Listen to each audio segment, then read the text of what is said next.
So you're thinking about living in a high-rise, but of course your fur babies must come with you. Is this going to be an ideal situation for you both? Being an animal lover myself, I have 2 cats and they are my babies. I totally understand this. Today, let's go over the best and worst high-rises for pet lovers, what the pet restrictions are in these buildings, and what type of amenities they offer. First, let's talk about the worst high-rises for pets. Actually, almost all high-rises do allow pets, but there is one mid-rise that does not allow them. And that mid-rise is Midtown. So Midtown is the new development that's going into the Arts District area in downtown Las Vegas, and it is under construction now. Currently, Midtown does not allow dogs. They do allow cats at the moment, but as of right now, dogs are not allowed in the tower. I have recently heard, though, that they are planning another future phase as part of the Midtown project that will allow dogs. So if you are interested in living in that Arts District Midtown area, that could be an option in the future if you do have those fur babies.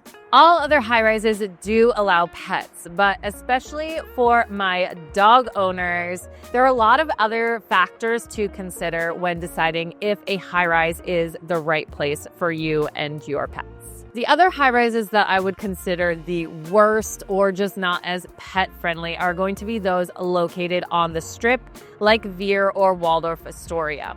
While these towers definitely do still have pet amenities, and there are plenty of owners that live in those towers that do own pets, they're just not as pet-friendly, I would say. And one of the main reasons is because they don't have balconies, so you don't have any type of outdoor space.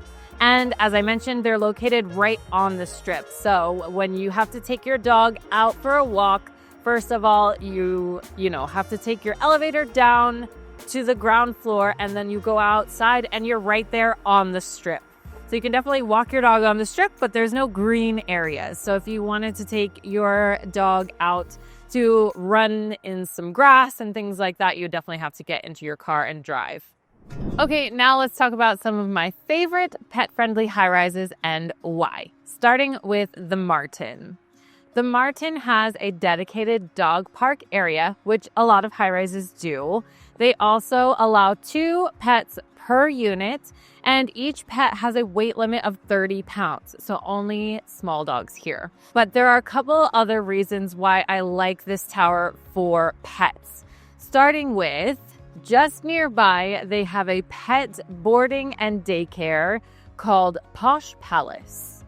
This is perfect so you can drop your dogs off if you have a long day of meetings or if you go out of town.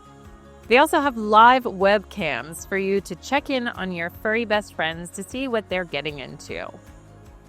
They also have very high ratings on Yelp. Another reason I like this tower for dogs is that only 10 minutes away in Town Square is Lazy Dog's restaurant. Lazy Dog has a great human food, but they also offer dog meals for your pup. My next option is Juhl. This is a great high-rise option for those of you who want the pet-friendly and artsy lifestyle.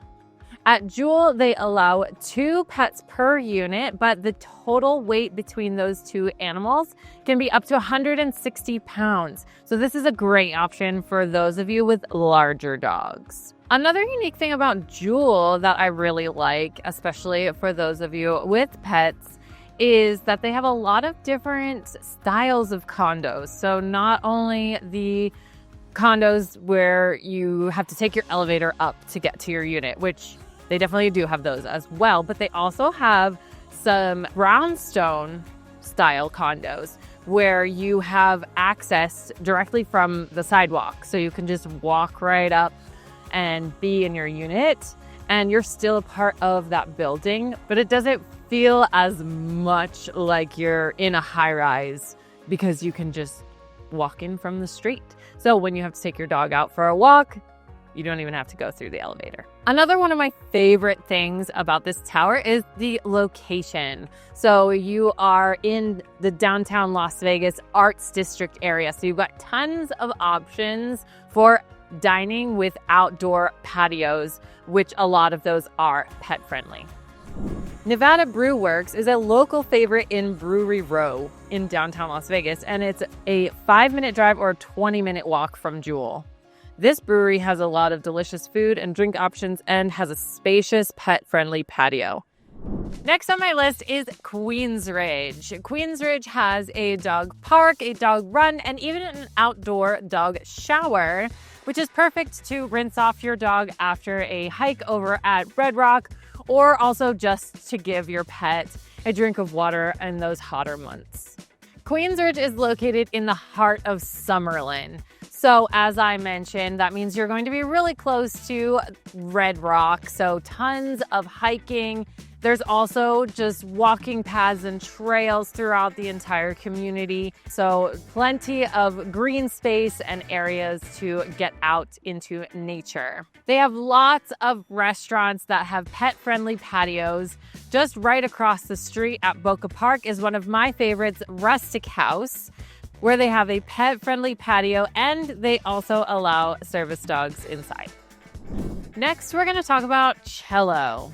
Cello Tower is under construction currently, but they definitely need to be on this list because they have a couple of things that make them really stand out as pet-friendly.